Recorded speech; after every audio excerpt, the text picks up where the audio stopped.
दोस्तों, आज इस वीडियो में मैं आप लोगों को जीएलडी के बारे में बताऊंगा। इससे पहले 4 गो वीडियो बना के ऑलरेडी मैं आप लोगों को समझाया हूं।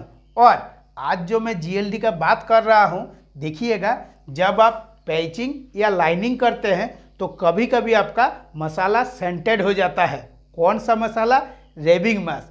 तो अगर कोई कारण से रेबिंग मास का जो मसाला है वो सेंटेड हो जाएगा तो आपको किस तरह पता चलेगा कि मसाला सेंटेड हो गया है और आप चेक किस तरह कीजिएगा, आज इस वीडियो में मैं आप लोगों को बताऊंगा।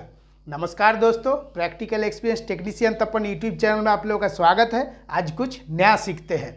दोस्तों, जब भी आप इंडक्शन फर्नेस में ड्यूटी कर रहे हैं तो आपको जीएलडी के बारे में स्टेप बाय स्टेप एक्सपीरियंस बनाना है। चाहे आप इलेक्ट्रीशियन हो, फिटर हो या आप फोरमैन हो। देखिएगा, जब भी आप कोई इलेक्ट्रिकल का इंटरव्यू दीजिएगा तो जीएलडी के बारे में आपसे पूछेगा ही पूछेगा। क्या पूछता है कि जीएलडी हमारा कौन कौन कारण से आता है। तो इतना अगर पूछ दिया तो आपको कम से कम 4 से 5 पॉइंट बताना है कि किस किस कारण से आता है। तो इसमें से एक कारण हमारा मसाला सेंटेड का भी रहता है। और इससे पहले मैं जो 4 को वीडियो बनाकर आप लोगों को समझाया हूँ उसमें तो आपको कम से कम 60-70 पॉइंट मिल जाएगा बताने के लिए। लेकिन कभी कभी क्या होता है, जब आपका इलेक्ट्रिकल का इंटरव्यू देते हैं, खास करके चाहे आप इलेक्ट्रीशियन हो, फोरमैन हो या आप फिटर हो, ठीक है, तो फिटर से खास करके देखिएगा जरूर जीएलडी के बारे में पूछेगा और इलेक्ट्रीशियन से भी पूछेगा और फोरमैन से भी पूछेगा। तो इसमें क्या होता है दोस्तों, सबका स्टेज अलग अलग है। जैसे इलेक्ट्रीशियन 4-5 या 7 पॉइंट बता दिया तो कोई दिक्कत नहीं है, फिटर भी उतना ही बताएगा। लेकिन जब आप इलेक्ट्रिकल फोरमैन में ड्यूटी कीजिएगा या मैकेनिकल फोरमैन में ड्यूटी कीजिएगा और कोई भी अच्छा कंपनी में इंटरव्यू दीजिएगा तो देखिएगा जीएलडी के बारे में आपसे आधा घंटा तक पूछेगा कि जो आप फर्नेस चलाने आए हैं तो इसके बारे में आपके अंदर में कितना नॉलेज है।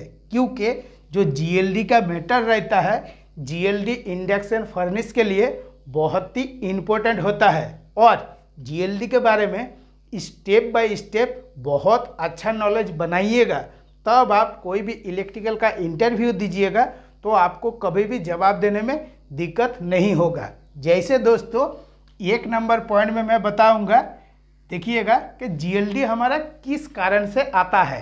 तो देखिए, जैसे मैं एक आपका बना के रखा हूँ, ये हमारा आर्थ फीट है, ठीक है। और आर्थ फीट से आपका क्या होता है, एगो जीआई का जो पत्ती रहता है, पत्ती देखिएगा फर्नेस का बॉडी में एकदम नट बोल्ट देके टाइट किया हुआ रहता है। तो ये हमारा फर्नेस का बॉडी हो गया, ठीक है। और जब आप इलेक्ट्रिकल का इंटरव्यू दीजिएगा तो आपसे तो पूछेगा कि जो आर्थ फीट आप फर्नेस के लिए बनाए हैं इसका वैल्यू आपका कितना होना चाहिए। तो इसके लिए भी एगो चेकिंग होता है, ठीक है। और जब इसका वैल्यू के बारे में पूछेगा तो आपसे बताना है कि 0.3 से लेके 0.5 के बीच में रहेगा तो हमारा आर्थ फीट ठीक है। अगर इससे अगर ज़्यादा होगा तब क्या होगा, तो आपको ये जो आर्थ फीट है, आर्थ फीट में नमक और पानी डालना है। डालने के बाद जो आपका वैल्यू बढ़ गया है, मान लीजिए आपका 5 बता रहा है या 3 बता रहा है या 4 बता रहा है, तो इसको डाउन करना है। जितना कम रहेगा उतना अच्छा है, जितना ज़्यादा रहेगा उतना ही आपका खराब है। अभी इस जगह से तो हम लोग को आर्थ फीट के बारे में मालूम हो गया। तो जो आपका फर्नेस में जीएलडी आता है, तो जो हमारा ये कॉइल है, कॉइल में हम लोग क्या क्या देते हैं, किलोवाट रहता है, वोल्टेज रहता है और आपका फ्रीक्वेंसी भी रहता है, ठीक है। तो इस जगह में आपको देखना है कि जो हमारा कॉइल है, ये कॉइल के साइड साइड में आपका देखिएगा क्या लगा हुआ रहता है, आपका एफआरबी लक्कड़ भी लगा हुआ रहता है, टाइरोड भी रहता है और पावर योग भी लगा हुआ रहता है और नॉन पावर योग भी लगा हुआ रहता है। तो कॉइल के साथ जितना सारा सिस्टम आपका लगा हुआ है, किसी के साथ भी थोड़ा सा भी ग्राउंड मिलेगा तो आपका जीएलडी का ट्रिपिंग आएगा। अभी जीएलडी का ट्रिपिंग किस तरह से आ रहा है वो भी आपको जानना बहुत ज़रूरी है, क्योंकि जीएलडी का जो सेटिंग रहता है वो आपको देखना है कि कितना परसेंट में आप सेटिंग करके रखे हैं, 10% में किए हैं या 70% में किए हैं। तो जब भी आप इलेक्ट्रिकल का इंटरव्यू दीजिएगा तो आपसे पूछेगा कि कितना परसेंट में हम लोग सेटिंग करते हैं। तो नॉर्मल में हम लोग क्या बताते हैं कि जो ये हमारा जीएलडी है, अगर हमारा 0 रहेगा 0% में तो सबसे अच्छा है। और मान लीजिए कि जहाँ पे आप फर्नेस चला रहे हैं, देखिएगा कभी भी आपका 0 नहीं होता है। कभी देखिएगा, चेक कीजिएगा 8.2 बता रहा है, 6.2 बता रहा है, या 5.1 बता रहा है, या 3.1 बता रहा है। 0 बिल्कुल भी नहीं होता है, चाहे आप कितनों भी कोशिश कर लीजिए। और जब आपका जीएलडी आता है तो हम लोगों को जितना सारा फ्रेंड है फीटर लोगों के लिए क्या होता है, बहुत ही मुश्किल हो जाता है, क्योंकि ये फर्नेस जो है और इसके साथ अभी इतना गर्मी है, इतना गर्मी में इस फर्नेस में पूरा चेक करना पड़ता है कि कौन सा जगह से हमारा ग्राउंड आ रहा है और कौन सा कारण से जीएलडी आ रहा है। देखिएगा, कोई भी कंपनी में अगर आप ड्यूटी कर रहे हैं तो जो कंपनी में आप ड्यूटी कर रहे हैं, आप एक बार कभी भी अपने अंदर से सोच के देखिएगा फिटर लोगों का मेहनत। हम लोग तो इलेक्ट्रिकल वाले हैं, हम लोग तो साथ में रहते हैं, लेकिन टोटली काम आपका फिटरे करता है। और इसके बाद दोस्तों, जब आपका जीएलडी के बारे में पूछताछ हो गया, इसके बाद हमारा आ जाता है कौन सा, के मसाला सेंटेड का। ठीक है, तो मसाला सेंटेड हमारा किस कारण से होता है? फर्नेस के लिए जो हम लोग पैचिंग करते हैं और लाइनिंग करते हैं, इसके लिए हम लोग रेबिंग मास यूज करते हैं।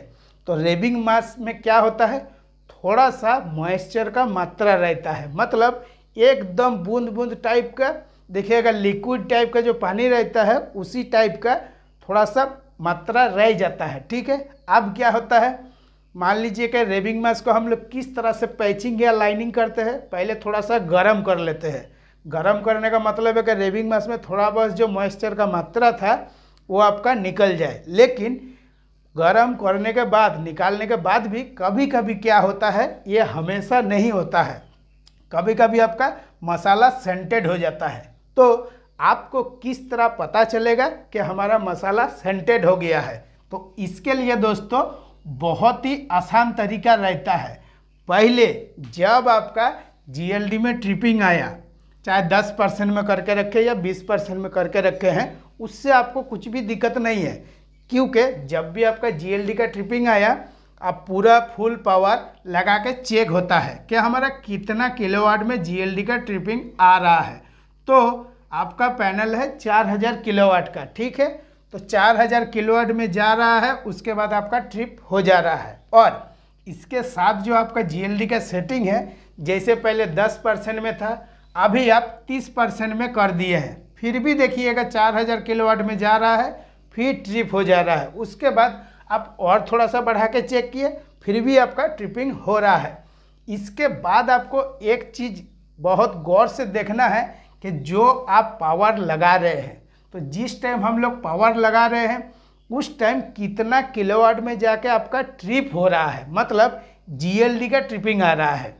और जीएलडी का जब आपका ट्रिपिंग आ रहा है, ठीक है, जीएलडी के साथ साथ आपको और एक चीज़ देखना है कि हमारा करंट टिप आ रहा है या नहीं आ रहा है, और वोल्टेज टिप साथ में आ रहा है या नहीं आ रहा है। देखिएगा, जब भी आपका मसाला सेंटेड हो जाएगा तो ये जो 4000 किलोवाट है, 4000 के जगह कभी 1000 किलोवाट ले रहा है, उसके बाद आपका ट्रिप हो जा रहा है, कभी 2000 में ट्रिप हो रहा है। ठीक है, मतलब कितना किलोवाट में आपका ट्रिप होगा इसका कोई ठीक नहीं रहता है। तो जब आप पावर लगा रहे हैं उस टाइम किलोवाट के ऊपर बहुत अच्छा से आपको ध्यान देना है, और आपको जीएलडी के ऊपर भी ध्यान देना है कि कितना % जीएलडी जाने के बाद हमारा ट्रिप हो रहा है। ज़्यादातर जीएलडी के ऊपर अगर आप नहीं भी ध्यान दे रहे हैं, लेकिन किलोवाट के ऊपर बहुत अच्छा से आपको ध्यान देना है, क्योंकि जब आपका मसाला सेंटेड हो जाएगा, 1000, 2000 या 3000 तक जा रहा है, जाने के बाद आपका ट्रिप हो जा रहा है। जब आपका ट्रिप हो रहा है उसके साथ आपका करंट टिप भी आ रहा है, वोल्टेज टिप भी आ रहा है। तो इसको देख के आप आराम से समझ सकते हैं कि मसाला सेंटेड हो गया है। अभी मसाला हम लोगों को किस जगह से ज़्यादा सेंटेड होता है, देखिएगा जो फर्नेस का आपका टेपर है ना, यहाँ पे हमारा टेपर रहता है, तो टेपर के जगह से ज़्यादा मसाला सेंटेड होता है। अभी किस कारण से, वो भी आपको जानना जरूरी है।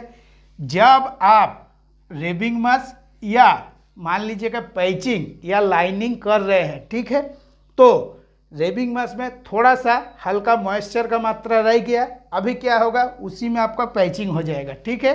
तो आपका क्या होता है, हम लोग जानते हैं, ये जो हमारा बॉटम रहता है, ये बॉटम आपका सबसे ज़्यादा गर्म होता है, और सबसे ज़्यादा गर्म के चलते क्या होता है, इसी जगह का जो रेबिंग मैश रहता है ये पहले क्या होगा, सेंटेड होगा। सेंटेड मतलब क्या होता है, सेंटेड मतलब रेबिंग मैश आपका खराब नहीं होता है, रेबिंग मास में क्या होता है, काला काला हो जाता है, जिसको हम लोग कार्बन बोलते हैं। अभी ये जो रेबिंग मास है, ये रेबिंग मास तो आपका कॉइल के साथ में टच है, तो अभी क्या होगा, यहाँ पे जो आपका काला हो गया है, इससे क्या होगा, आपको ग्राउंड आएगा। ग्राउंड किसके, यहाँ से हमारा अर्थ दिया हुआ है, तो फर्नेस के साथ जो ये कॉइल है, कॉइल के साथ साथ जैसे ही आपका रेबिंग मास टच है, यहाँ से ग्राउंड मिलेगा, तो कितना परसेंट में आपका जाके ट्रिप हो रहा है, मतलब ये कितना परसेंट हमारा काला हो गया है। तो इस जगह में आप सेटिंग 40% करके देख लिए हैं। तो जब शुरू में एक बार आपका ट्रिप हुआ 1000 में, या एक बार 4000 में, तो यहाँ पे क्या हुआ, थोड़ा सा काला हुआ, उसके बाद फिर दूसरा बार चालू किया, फिर तीसरा बार चालू किया, फिर चौथा बार चालू किया, धीरे धीरे इस जगह से आपका पूरा काला हो जाएगा।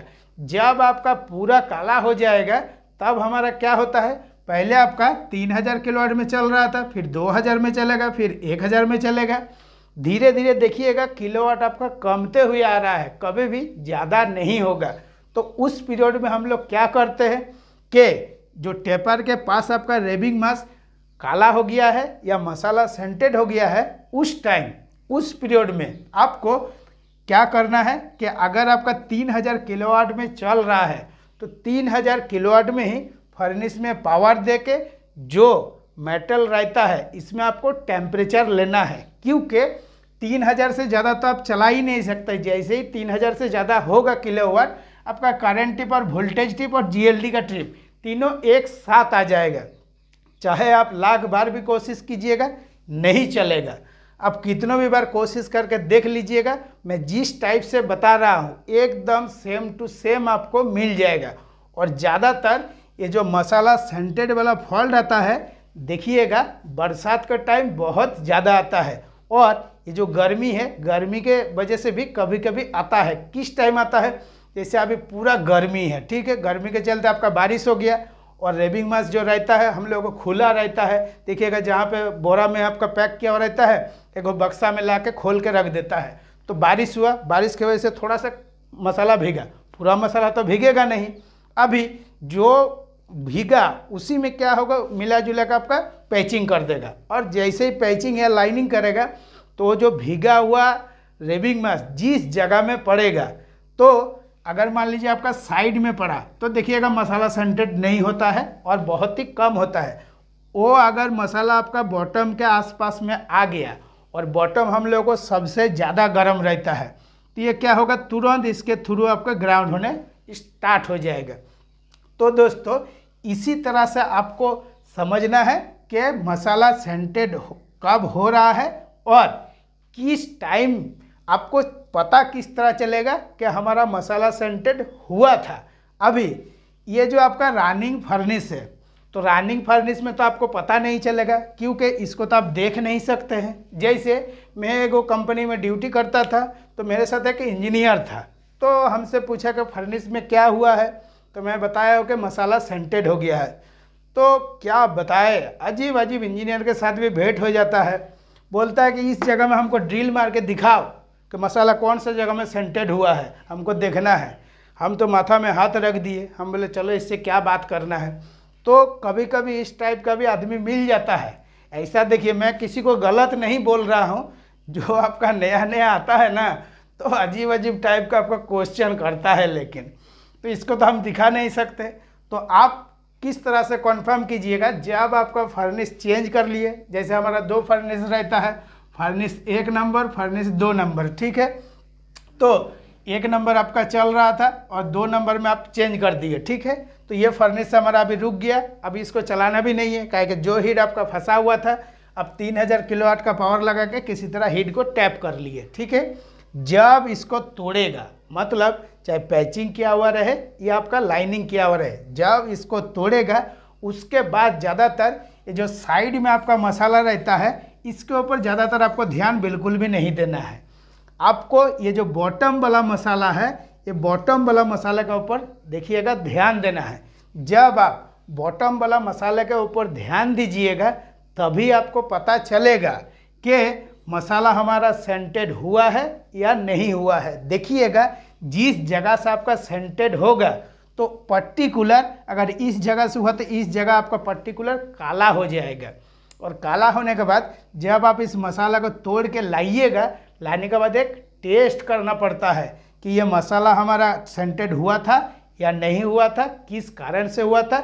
जो रेबिंग मास दे रहा है, रेबिंग मास का कंपनी ख़राब है या नहीं है। कभी कभी देखिएगा अंदाज में बोल देता है रेबिंग मास से ख़राब है, या रेबिंग मास का कंपनी सही नहीं है, या मसाला ठीक से नहीं आ रहा है, या ठीक से बनाकर नहीं दे रहा है।